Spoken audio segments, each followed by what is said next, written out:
திருச்சிற்றம்பலம். தொல்லை இரும் பிறவி சூழ்ந்தலை நீக்கி அல்லல்லறுத்தானந்தமாக்கியதே எல்லை மறுவா நெறியளிக்கும் வாதபூரெங்கோன் திருவாசகம் எனுந்தேன். திருச்சிற்றம்பலம். நாம் திருமுறைகளில் 8ஆம் திருமுறையான திருவாசகத்தில் சிவபுராணத்தின் பொருளையும் விளக்கத்தையும் பார்த்து கொண்டிருக்கிறோம். இதுவரை பல வரிகளின் விளக்கத்தை பார்த்து முடித்துள்ளோம். 63 வரிகளுக்கான விளக்கத்தை பார்த்து முடித்துள்ளோம்.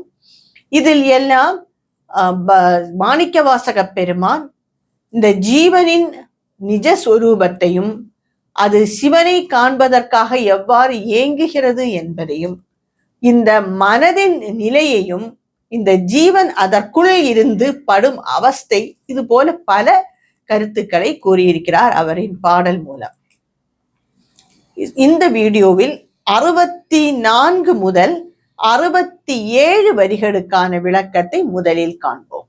பாசமாம் பற்றறுத்து பாரிக்கும் மாரியனே, நேசம் பருள் புரிந்து நெஞ்சில் வஞ்சம் கெட பேராது நின்ற பெருங்கருணை பேராரே, யாராவமுதே அளவிலா பெம்மானே. பாரிக்கும் ஆரியனே. பாரிக்கும் என்றால் என்னை காக்கும், என்னை கவனிக்கும், என்னை காக்கும், என்னை மிக உன்னிப்பாக என்னை காத்து கொண்டு வருவர். இதைக்கெல்லாம் ப்ரொடெக்டின் கூறுவார்களே, அதுதான் பாரிக்கும்.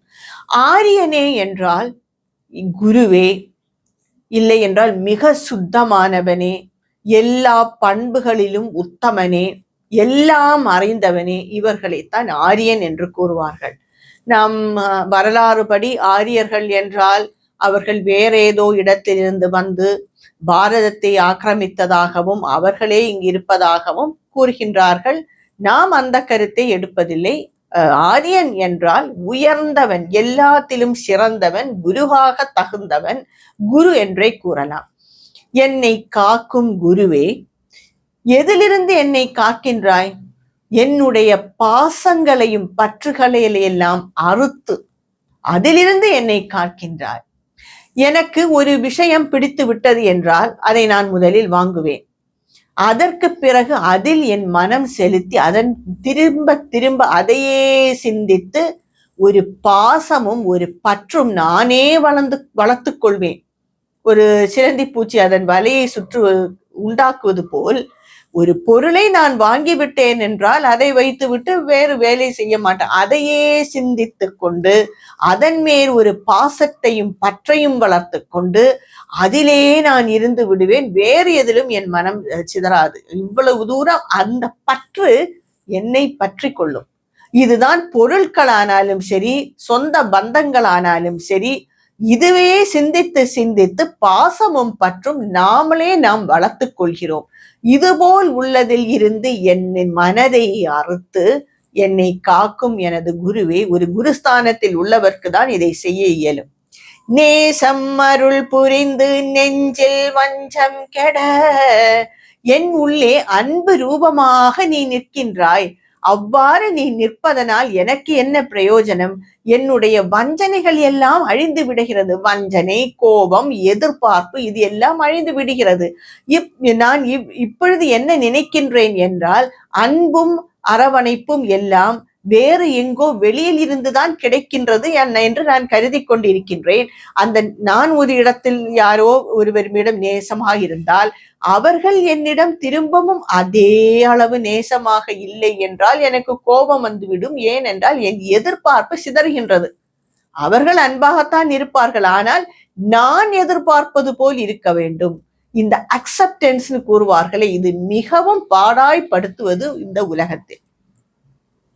என்னை யாரும் அன்பாக இருக்கவில்லை என்றாலோ, என்னை யாரும் ஏற்றுக்கொள்ளவில்லை என்றாலோ என்னால் அதை சகித்து கொள்ள முடியாது. இதனால் எனக்கு கோபமும் வஞ்சகமும் எல்லாம் பிறர் மேல் வருகின்றது. இதற்கெல்லாம் காரணம் என் உண்மையான அன்பு என்ன என்று எனக்கு தெரியாததனால் நீ என் மனதில் அன்பு ரூகமாக நின்று விடுகிறாய். எனக்கு வேறு எதிலுமே கவனம் செல்லவில்லை. உன்னையே நான் நினைத்து கொண்டிருக்கிறேன். அது எப்படி? பேராது நின்ற பெருங்கருணை பேராரே. பேராறு என்றால் பெரிய ஆறு. அதுபோல் வேண்டும் உன் கருணை. நிற்கின்றது உன் கருணை. பொதுவாகவே இந்த கருணைக்கு அளவுகள் கூறுவார்கள். ஒரு கடல் போன்றது உன் கருணை என்றும், இவர் மாணிக்கவாசக பெருமான் ஒரு ஆறு போன்றது உன் கருணை என்றும் கூறுவார்கள். உண்மையில் அந்த கருணைக்கு இடமே அளவே இல்லை. போய்கொண்டே இருக்கும் அந்த கருணையின் அளவு. அது எங்கு நமக்கு எப்படி உதவ வேண்டுமோ அப்பொழுது சரியாக உதவிவிடும். இறைவனின் கருணை என்பது அப்படித்தான் இருக்கும். நாம் எதிர்பார்ப்பது போல் கிடைக்குமோ என்னவோ தெரியவில்லை. நாம் எதிர்பாராமல் ஒரு இடத்தில் தவித்துக் கொண்டிருப்போம். அப்பொழுது அவன் கருணை நம்மை கை கொடுக்கும். இந்த உனது கருணை ஆனது, உன கருணையால் ஆன உன் பாசமானது என் நெஞ்சில் பேராது நிற்க வேண்டும். அழியவே கூடாது. அது அங்கேயே நிற்க வேண்டும். நான் கூறியது போல் வேறு ஏதாவது இடத்தில் பாசம் வைத்தால் அதெல்லாம் சில காலத்துக்கு தான். அதற்கு பிறகு அது மாய்ந்து விடும். உலகம் மாறும் பொழுது, பல சந்தர்ப்பங்கள் மாறிக்கொண்டே வரும் பொழுது நம்மை மற்றவர்கள் நாம் எதிர்பார்ப்பது போல் நேசிப்பார்கள் என்று கூறவே முடியாது. அது எவ்வளவு நெருக்கமான சொந்த பந்தங்களானாலும் சரி, பொருட்களானாலும் சரி, ஒன்று அவர்கள் நம்மை விட்டு விலகி விடுவார்கள், இல்லை நாம் அவர்களை விட்டு விலகி விடுவோம். இதுதான் நடப்பது, இதுதான் இயல்பு. ஆனால் இறைவனின் அன்போ நேசமோ அது பேராது என் மனதிலே நிற்கின்றது. எதனால் அது நிற்கின்றது? அவன் கருணையானது. எவ்வளவு அவன் கருணை! பேரு ஆறு போல் ஆனது அவன் கருணை. அவன் கருணையால் அவன் என் மனதில் ஒரு பாசமாக நின்று கொண்டே இருக்கிறான். ஆறாவமுதே அளவிலா பெம்மானே. ஆறாத அமுதே, அதாவது சலிக்காத அமுதே. நாம் எவ்வளவுதான் ஏதோ ஒரு பொருளையோ மற்றவர்களையோ நேசித்தாலும் காலப்போக்கில் அது மாறிவிடும். நாம் வைத்துக் கொள்வோமே, மிக ஒரு அழகான வீடை நாம் மிக கஷ்டப்பட்டு அழகான ஒரு இடத்தில் கட்டிவிட்டோம் என்றால் 1 வருஷம் 2 வருஷம் அது பிடிக்கும். அதற்கு பிறகு நாம் கவனம் வேறெங்கோ சென்று விடும். ஒரு சமயம் அது பிடிக்காமல் கூட ஆகிவிடும். நான் வேலை பார்க்குற இடம் எங்கேயோ இருக்கு, வீடு எங்கேயோ இருக்கே, இவ்வளவு கஷ்டப்பட்டு வாங்கினேன், இருந்தாலும் எனக்கு சௌரியமாக இல்லை, அதனால் நான் அது கொடுக்க போறேன். இதை மாதிரி எல்லாம் நாம் கேட்டிருக்கோம். இறைவனின் அன்போ அது சலிக்காதது, அப்படியே இருக்கும். ஆறாத அமுது போன்றது. அது தேயவே தேயாது. அதில் அவர் நம்ம மீது செலுத்தும் அன்பு ஒரு நாளும் தேயாது. அது நமக்கு சலிக்கவும் செய்யாது. ஏனென்றால் அதுதான் தூய்மையானது, உண்மையானது. அளவில்லா பெம்மானே, அதுதான் கூறிவிட்டாரே. அது எவ்வளவு ஆழம் இருக்கும் என்றும் அளக்க முடியாது, எவ்வளவு பரப்பு என்றும் அளக்க முடியாது. கட்டியாக இருக்கிறாயா? இல்ல, சூஷ்மமாக இருக்கின்றாய். அளவில்லாத பெருமானே, என்னுடைய இந்த சிறிய மனதால் உன்னை அளக்க முடியவில்லை. இந்த சிருஷ்டி என்பது அவனின் ஒரு 10% தான். இதையும் தாண்டி அவன் நிற்கின்றார். அது அடுத்த சில வரிகளை மிக அழகாக கூறுகிறார். நீ இந்த பிரபஞ்சமே நீதான், அதையும் தாண்டி நீ நிற்கின்றாய். இந்த பிரபஞ்சத்திலே நீ எங்கெங்கு நிற்கின்றாய் என்னால் அளக்க முடியலை. அவ்வளவு ஏன், என் மனதிலே நீ நிற்கின்றாய், அழியாமல் நிற்கின்றாய், குறையாமல் நிற்கின்றாய் என்பதை எனக்கு புரியவில்லை. பிறகா நான் உன்னை பற்றி பேச முடியும். அளவில்லாத பெம்மானே. இன்னும் அடுத்த சில வரிகளின் அர்த்த விளக்கத்தை பார்ப்போம். இது 68 முதல் 71 வரிகளுக்கான விளக்கம்.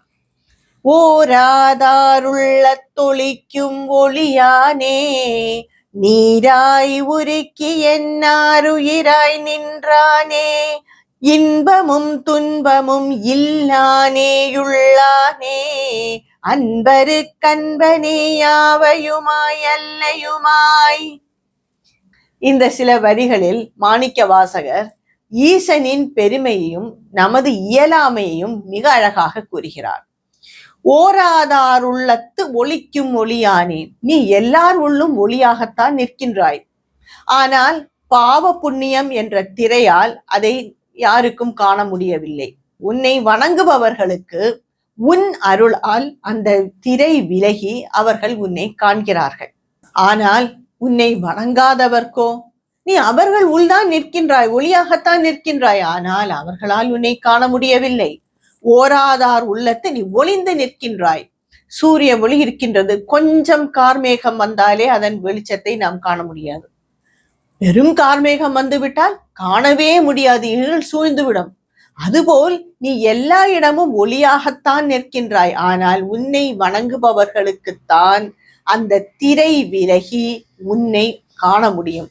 மற்றவர்களின் உள்ளத்தில் நீ ஒளிந்து நிற்கின்றாய் என்று கூறுகிறார் மாணிக்கவாசக பெருமான். நீராய் உருக்கி என் ஆருயிராய் நின்றானே, நீ என் ஆருயிராக நிற்கின்றாய். எப்படி நிற்கின்றாய்? என் மனம் என்பது ஒரு பனிப்பாறை போல் உள்ளது. பாவ புண்ணியங்கள் வஞ்சகங்கள் எல்லாம் நிறைந்த பனிப்பாறை போல் உள்ளது. உன்னை நான் வணங்கியதால் இல்லை, உன் அருளால் அந்த பனி முழுதும் உருகி அது விலகி உன்னை நான் காண்கிறேன்.